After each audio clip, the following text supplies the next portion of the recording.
এবং সেই ঘটনার ঘটনা লাইভ করাকালীন করার সময় সেই ঘটনার ভেদ করে তাকে গলা কেটে হত্যা করা হয়েছে।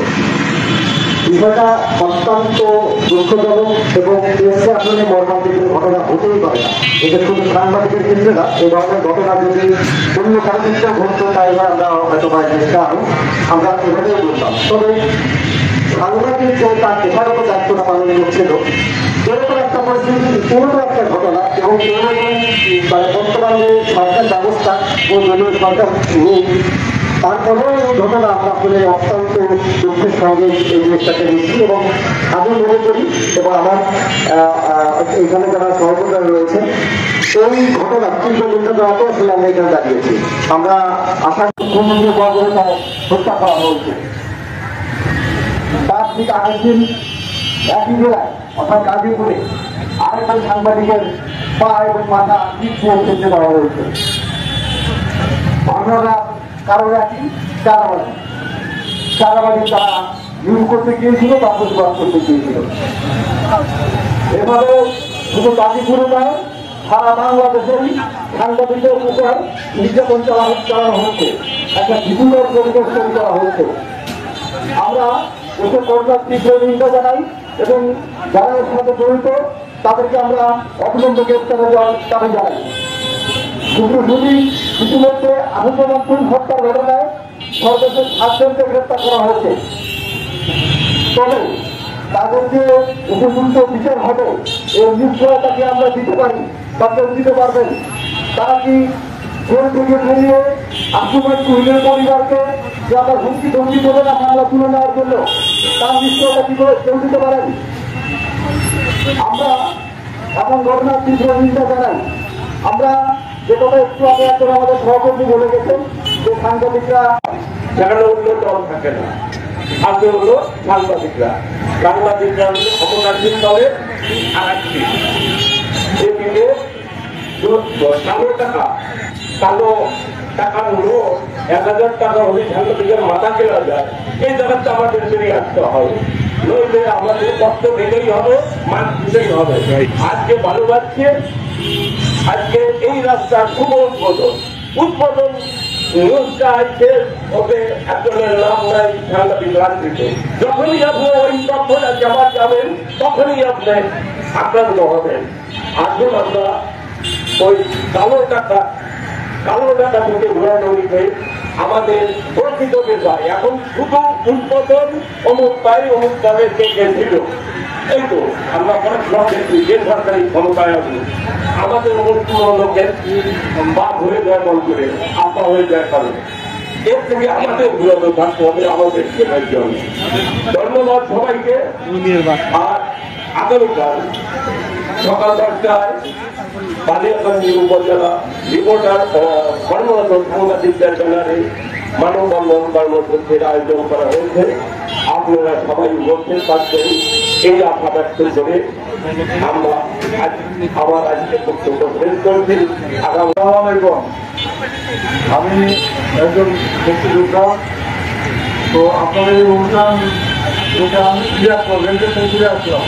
ভালো আসবেন না, আপনাদের সঙ্গে আমিও আন্তরিকভাবে সহমর্যাদা সমবেদনা প্রকাশ করছি।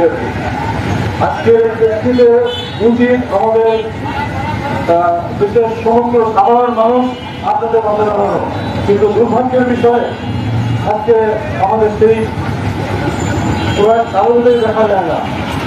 কিছুদিন আগে দিনের উপরে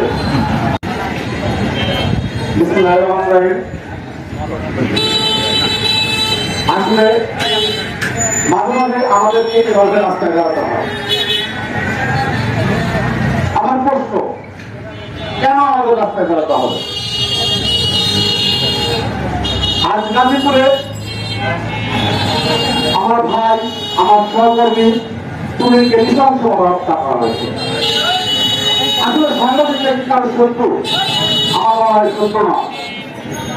তারপর একের পর এক সাংবাদিক লাঞ্ছিত হচ্ছে, বিভিন্ন সাংবাদিক মিথ্যা মামলায় শিকার হচ্ছে, বিভিন্ন সাংবাদিকদের ঘটনা হচ্ছে। নিউজ পক্ষে গেলে না সাংবাদিক ভালো, নিউজ বিপক্ষে গেলে না একদম চালাবা, ও সন্ত্রাসী, ও সাংবাদিক না, ও বড় সাংবাদিক, বিভিন্ন ভাবে অপবাদ দেওয়া হচ্ছে। আসলে এর মূলত কারণ আমরা যদি ঐক্যবদ্ধ হয়, প্রতিহত না করতে পারি, একের পর এক এভাবে সাংবাদিক লাঞ্ছিত হবে, আমাদের দাঁড়াতে হবে। কয়েকদিন পরে আর কোনো কাজ থাকবে না, তা হবে না। আপনারা দেখতে পাচ্ছেন সাংগঠনিক ক্ষেত্রে গণতন্ত্র হত্যা মামলার রায় হয়েছে।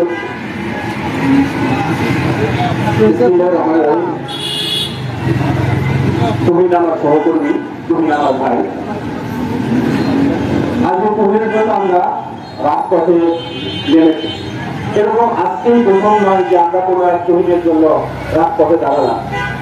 সাংবাদিকতা করার পর থেকেই কালে কালে ক্রমে বিভিন্ন সময় কিন্তু আমরা তরুণদের জন্য দাঁড়াচ্ছি রাজপথে। কিন্তু এই রাজপথে দাঁড়ানোর পরে আমরা কি হয়, দুদিন পরে তরুণের আলোচনা চলে যাবে, ভুক্তভোগী হবে ওই পরিবার। তরুণের মাসের দুই বাচ্চা, যে বাচ্চাগুলোর দিকে তাকাইলে আমার নিজের বাচ্চার কথা মনে হয়। আমরা কি এইভাবে একভাবে দেখতে পারি না? কেউ সকলে কিন্তু আজকের এই আয়োজনের জন্য সকলকে ধন্যবাদ জানাই।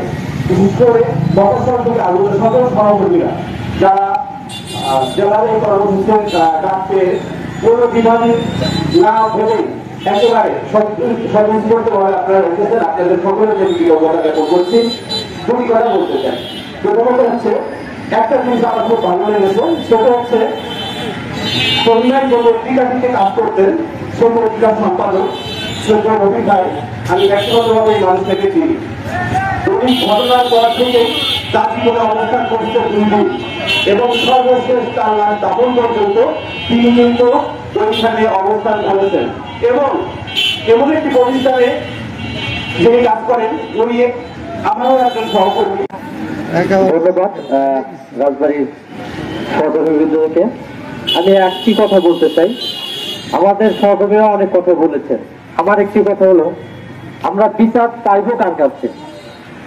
কে আমাদেরকে বিচার করবে? কারণ এই কথাটি এই কারণের জন্যই বলছি, প্রতিনিয়ত সাংবাদিকদেরকে হত্যা করা হচ্ছে, নির্যাতন করা হচ্ছে। আমরা যত প্রতিবাদ করছি, আমরা সঠিকভাবে কিন্তু সেটার বিচার পাচ্ছি না। আজকে গাজীপুরে যে ঘটনা ঘটেছে, যে মুহূর্তে ঘটনা ঘটতে ছিল, এখানে প্রকাশ্যে পুলিশ প্রশাসনকে দাঁড়িয়েছিল, তারা কিন্তু কিচ্ছু বলেনি। এত বড় একটা ঘটনা, তার আগের দিন একটি সাংবাদিককে ইট দিয়ে থুতলে দেওয়া হয়েছে, তার পরের দিন জনগণের সামনে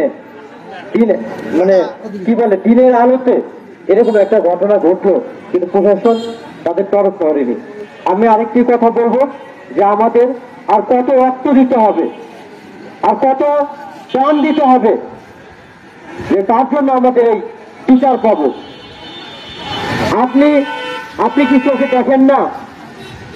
আপনার কি প্রশাসনের লোক নেই? আপনার গোয়েন্দা লোক নেই? আজকে যাদেরকে অ্যারেস্ট করা হচ্ছে, গ্রেফতার করা হচ্ছে, লোক দেখানো গ্রেফতার করা হচ্ছে।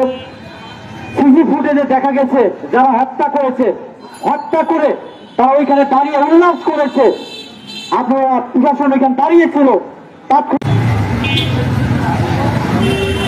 ধন্যবাদ জানাই আমাকে কথা বলার সুযোগ দেওয়ার জন্য। প্রিয় সহকর্মীবৃন্দ এবং প্রিয় রাজবাড়িবাসী, গাজীপুরে যে ঘটনাটি ঘটেছে এটি মর্মান্তিক এবং খুবই বেদনাদায়ক। তথ্য সংগ্রহ করা এবং ভিডিও করার অপরাধে যদি একজন সাংবাদিককে এভাবে প্রকাশ্যে হত্যা করা হয়, তাহলে আর সাংবাদিকতা থাকবে না। সাধারণ মানুষের কথা তুলে ধরতে গিয়ে যদি তাকে প্রাণ হারাতে হয়, তাহলে সাধারণ মানুষের কথা বলার মতো আসলে থাকবে না। তাই সাংবাদিকদের নিরাপত্তাটা নিশ্চিত করা দরকার। এবং সাধারণ মানুষও তারা কিন্তু সেখানে অনেক ছিলেন, কেউ কিন্তু এগিয়ে আসেনি। একজন সাংবাদিককে মাত্র 5 থেকে 7 জন সন্ত্রাসীরা চাপা থেকে উঠিয়ে রক্তাক্ত করে তাকে জবাই করে হত্যা করলো, কিন্তু কেউ এগিয়ে আসলো না। পুলিশও ছিল তার আশেপাশে, কিন্তু তারাও এগিয়ে আসেনি। তাহলে একটি রাষ্ট্র যখন একজন সাংবাদিকের নিরাপত্তা দিতে পারে না, তাহলে সাধারণ মানুষের নিরাপত্তা কোথায়? আমি বলবো, এই যেভাবে তুহিনকে হত্যা করা হয়েছে, এরপরের টার্গেট হয়তো আমি হব অথবা আপনি হবেন। তাই এই সংস্কৃতিকে বেরিয়ে আসতে হবে, প্রতিবাদ করতে হবে, যাতে এই তুহিন হত্যার বিচার খুব দ্রুত সময়ের মধ্যে কার্যকর করা হয়। যাদেরকে ধরা হয়েছে সে সকল আসামির দ্রুত বিচার আইনে তাদের বিচার করে তাদের ফাঁসির কাছে ঝুলাতে হবে। এবং আমি আরেকটি কথা বলতে চাই যে আমাদের এই যে তুহিন, আমাদের যে সহযোগী তাকে হত্যা করা হয়েছে, এই তুহিনের পরিবার এখন নিঃস্ব, একেবারে একমাত্র আয়ের উৎস ছিল সে। এই রাষ্ট্রকে দায়িত্ব নিতে হবে তার পরিবারের। এটা আমাদের আজকের মানববন্ধন থেকে আমি দাবি জানাই।